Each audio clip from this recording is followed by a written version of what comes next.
যে বৰপেটা মাজুলী আৰু বটদ্ৰৱাৰ মাটি থলুৱা লোকৰ বাদে কোনেও কিনিব নোৱাৰিব।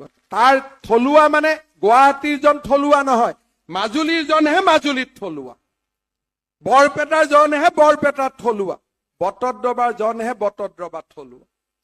আপোনালোকে যদি বিচাৰে এনেকুৱা আৰু বহুতো অঞ্চল আইনৰ অধীনত আনিব লাগে, আমি সেই প্ৰস্তাৱৰ বাবেও আমি মুকলি হৈ আছো।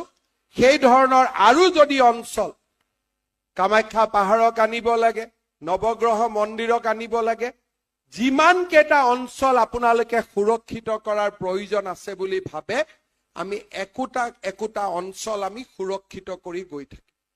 এই বিধানসভাত আমি আৰু এখন আইন আনিব গৈ আছো যে বৰপেটা মাজুলী আৰু বটদ্ৰৱাৰ মাটি থলুৱা লোকৰ বাদে কোনেও কিনিব নোৱাৰিব।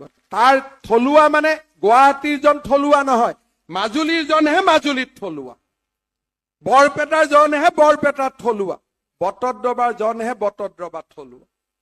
আপোনালোকে যদি বিচাৰে এনেকুৱা আৰু বহুতো অঞ্চল আইনৰ অধীনত আনিব লাগে, আমি সেই প্ৰস্তাৱৰ বাবেও আমি মুকলি হৈ আছো।